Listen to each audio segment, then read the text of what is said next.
that subsidy is being diverted, if that is true, then that is horrific. Tonight, more information on a proposed class action lawsuit against the Northwest Company. We believe that these types of actions only continue the assimilation of our people into the outside norms. An early morning raid carried out in Kanehsatà. It feels like a stolen community member that's being returned to our home after 150 years. And a historic agreement that sees a First Nation in BC get land returned to them after 150 years.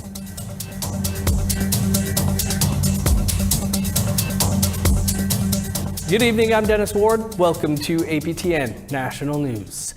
Prime Minister Mark Carney was in Iqaluit Tuesday to announce more than $253 million in investments in Arctic infrastructure. Nunavut was the new Prime Minister's third official stop after a short trip to England and France earlier in the week. $94 million of the investment will go toward upgrading power plants in 4 Nunavut communities, $140 million for new housing and renovations, and $20 million for the first phase of a new hydroelectric facility. Carney also announced a nearly $420 million investment in the Canadian Armed Forces in the region as part of protecting Arctic sovereignty. Lori Idlut is the NDP MP for Nunavut, and she says the investments in community infrastructure don't go nearly far enough. The combined announcement for investing in the North was only $250 million, with it being combined between housing and energy. And to me, that is just the tip of an iceberg of how much the housing need is in Nunavut. More information now on a proposed class action lawsuit against the Northwest Company. It's the second lawsuit with only a span of a couple of weeks against the retail giant regarding federally subsidized product pricing in their North Mart and Northern grocery stores. Sav Jones spoke to one of the lawyers who filed the suit for more information. The lawyer for a proposed class action lawsuit says his case against the Northwest Company, or NWC, could be wide-reaching across northern Canada. The suit alleges millions of dollars in federal subsidies to the NWC to reduce the high price of nutritious foods and essential goods in their northern stores are being diverted from customers. If it is true, it is a brazen act on behalf of a company who holds the literal lives of people in these communities in their hands. Food prices can be 2 to 3 times higher in the north, in part due to shipping costs. The federal government's Nutrition North Canada program, or NNC, has an annual budget of around $130 million to help subsidize northern food costs. Recipients are contracted to pass 100% of the subsidy on to customers through subsidized product pricing. The suit alleges NWC receives about half of that annual budget for their North Mart and Northern stores, but allege that millions of dollars are going into NWC's earnings instead of making food cheaper. There was a former employee who was recording these things to her undying credit as evidence which will certainly be advanced as part of the class action. We had somebody on the ground, an insider, so to speak, who would be able to give that information, and my understanding is she's not alone. Every person who has shopped at NWC's grocery stores since the subsidy program began in 2011 could receive compensation. There are 122 affected communities named in the suit, located in 6 provinces and 2 territories. Lawyer Stephen Cooper says the intention of the subsidy program isn't just to make healthy food more financially accessible, but also more competitive against cheaper and less nutritious alternatives. He says if that subsidy isn't being applied in full, families are left choosing less healthy foods due to costs, and their health suffers. And if that subsidy is being diverted, if that is true, then that is horrific. That is the worst case of corporate profit over human interest that one can imagine. The allegations have not been tested in court. The suit was filed in Manitoba, where NWC is headquartered, and has both Manitoban and Nunavummiut plaintiffs. The Manitoba court needs to decide if a class action is an appropriate pursuit for the claim, as opposed to thousands of individual filings. This is the second suit of its kind against the company for similar reasons, filed within weeks of each other. Cooper says the more people involved early on in the uncertified class action means more information being shared to support the claim. This is a really good example of how class actions should work, because the individual may have difficulty pointing to individual items and dollars. But if you want to provide your own experiences, that's extremely helpful to us. Cooper says his personal experience as a former resident of Northwest Territories and Nunavut will help advance the case. You can reach out to Cooper for more information by calling 1-800-994-7477 or emailing steve@cooperregal.ca. Sav Jonesa, APTN National News, Winnipeg. To the East Coast now, where it's been nearly a year since Department of Fisheries and Oceans officers left two Mi'kmaq fishers stranded without footwear in the middle of the night. An Indigenous independent review committee has been selected to review the DFO officers' actions. APTN News has learned 3 Mi'kmaq community members will be part of the committee. On March 26, 2024, officers confiscated Blaze Sillyboy and Kevin Hartling's boots and cell phones. They had been arrested for harvesting baby eels, but were immediately released and left at a gas station about 200 kilometers southeast of Halifax. The investigation will be overseen by Crown Indigenous Affairs.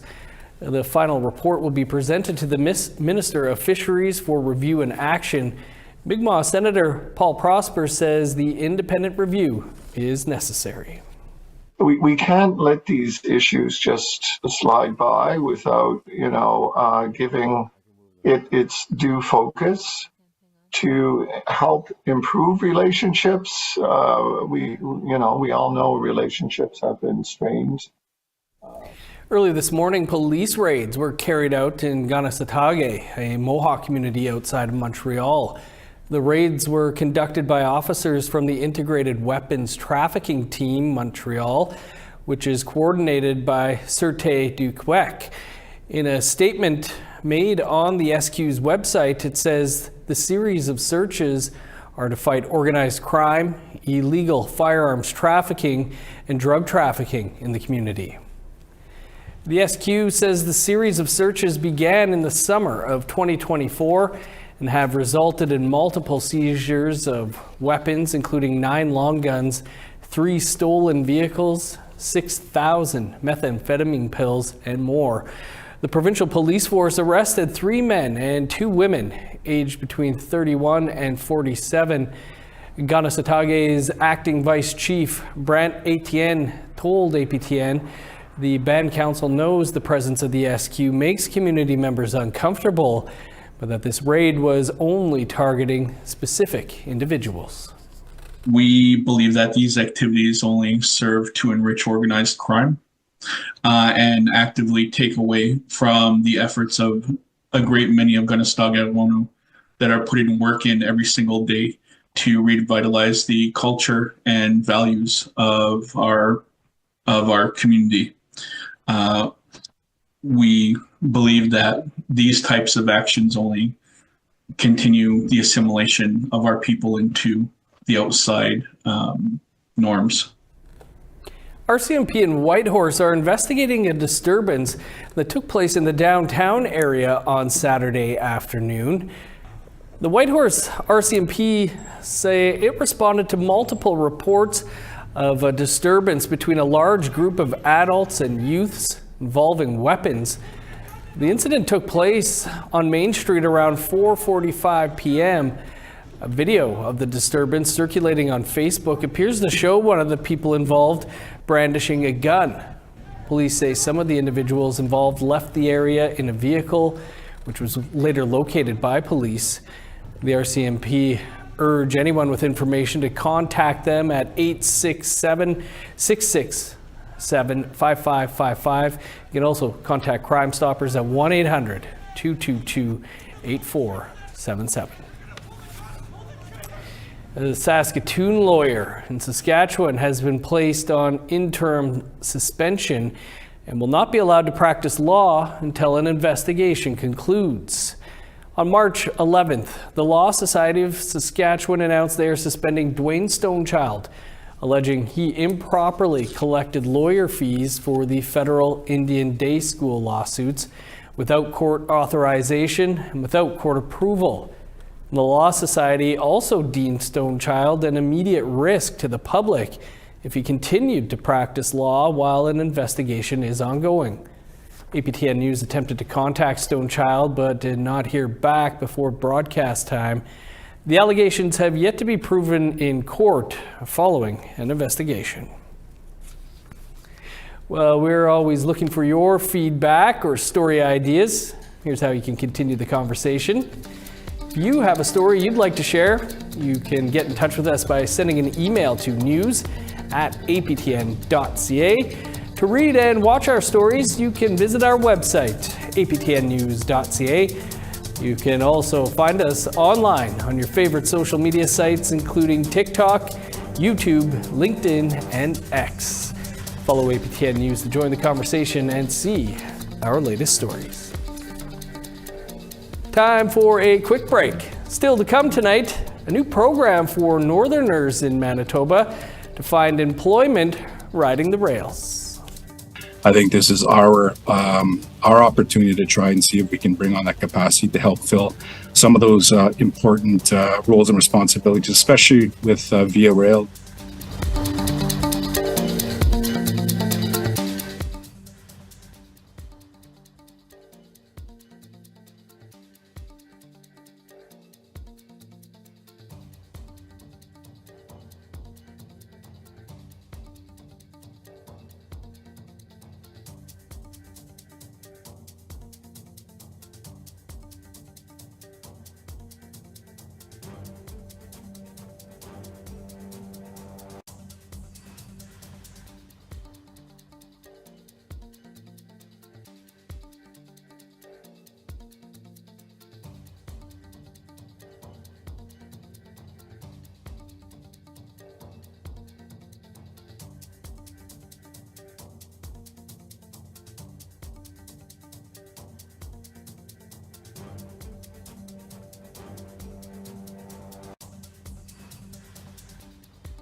Quebec.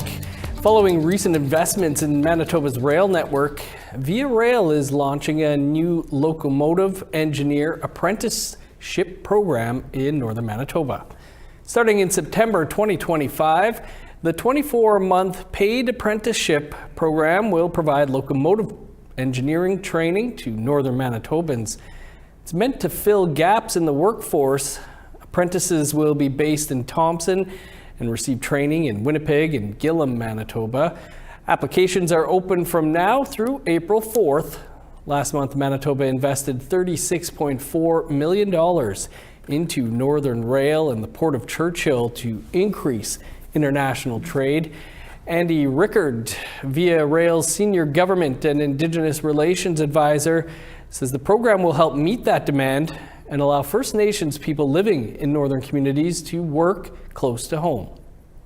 We understand that we need to increase visibility within current corporations, Via Rail included, right? So I think this is our opportunity to try and see if we can bring on that capacity to help fill some of those important roles and responsibilities, especially with Via Rail and that line from Winnipeg to Churchill, because it crosses and intersects a lot of northern Manitoba First Nation communities. So again, we're trying to bring those opportunities closer to home so that they're there working within their nations, right? And they don't have to move outside of Manitoba to get in the rail industry in terms of employment.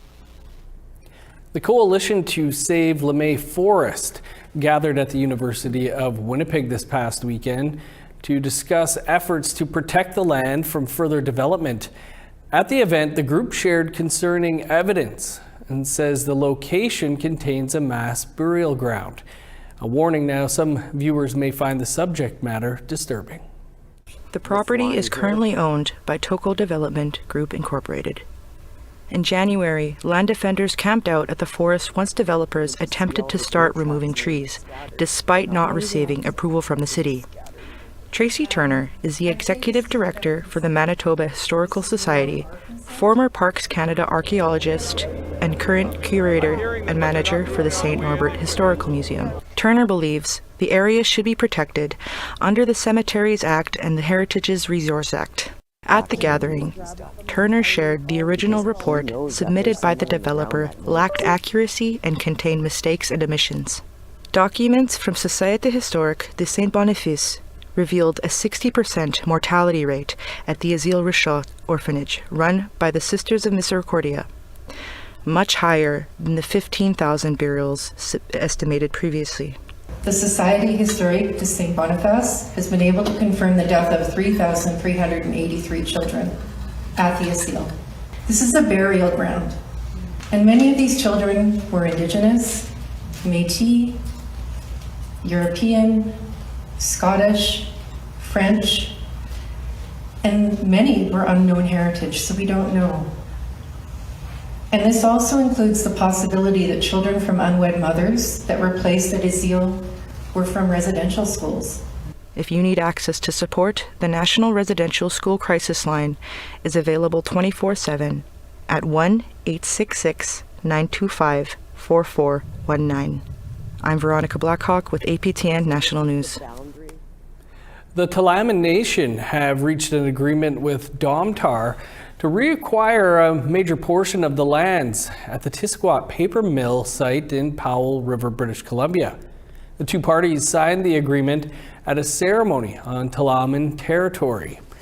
The agreement sees a significant portion of the Tisquat paper mill site lands returning to the Tla'amin Nation. The community intends to use the land for cultural and environmental values, while also developing the more industrialized parts to spur regional economic growth. While a large portion of the former mill site will now be the property of the Tla'amin Nation. Domtar will also sell a segment of one or more to third parties with the promise to engage in industrial redevelopment, with the hopes these lands continue to create employment opportunities and other economic benefits for the Tla'amin community well into the future. T-Squat was actually one of our village sites for thousands of years, which provided our community access to fresh water, access to the ocean, as well as access to ocean resources. It is wrongfully taken away from us 150 years ago. It feels like a stolen community member that's being returned to our home after 150 years. We're very fortunate that we have the opportunity to reunite T-Squat back to our community. We want to restore the integrity of the site, as well as capture all the economic opportunities that are in front of us. Now to the ongoing trade war. Ontario Premier Doug Ford says the U.S. representatives have indicated that they are planning to slap a global tariff on trading partners as of April 2nd. What we're working at is making sure that we're first in line for exemptions. And we told the administration very clearly how we feel these tariffs are going to hurt the American people. Yes, it's going to hurt Canada, but it's going to hurt the American people. Ford added that there may be opportunity for Canada to eventually win exemptions through continued diplomacy. Canadian seafood exporters are now shifting focus to expanding to new markets, as a double whammy of tariffs are on the way from their two largest export markets.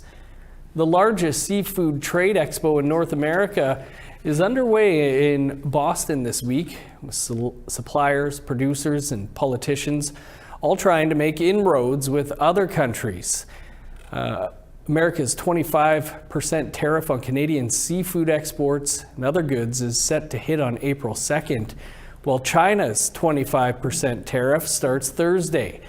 And that's retaliation for Canada's 100% tariff on China's electrical vehicles and metals. A new episode of Face to Face is coming up tonight after the news. We have a preview for you after the break.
Welcome back. Time now for our photo of the day. Holly Carpenter was enjoying some fine Zamboni work at the Tla'amin Arena. She thought to snap a photo and send it our way. Thanks for thinking about us, Holly. It can be just that easy. Take a great photo and then send it to share at aptn.ca for the chance to be our next photo of the day. Now let's take a look at tomorrow's weather forecast. Starting on the East Coast, sunny and 8 in Fredericton, 10 in Halifax. -4 with snow in Kuujjuaq, sun's out and 4 below in Nain. 13 in Montreal, +3 with snow in Val-d'Or. 5 above in Sault Ste. Marie, 11 and sunny in Ottawa. 7 in Thunder Bay, -2 in Sioux Lookout. In northern Manitoba, -6 in God's Lake, 4 below with snow in Norway House. 0 in Winnipeg, -1 in Brandon and Dauphin. -2 in Regina, sunny and +1 in Saskatoon. 4 in Meadow Lake, -1 in La Ronge. In northern Alberta, 4 in Peace River, sunny and 5 in Grand Prairie. 6 under sunny skies in Edmonton, 8 in Lethbridge and Medicine Hat. 8 with showers in Vancouver, 9 with rain in Kamloops. 7 with rain in Prince George, 3 above in Smithers. -16 in Old Crow, snow and +1 in Whitehorse. -22 with flurries in Yellowknife, -15 in Norman Wells. 21 below in Sax Harbor and Colville Lake. -17 in Chesterfield and Baker Lake. -23 in Resolute, 15 below in Arctic Bay.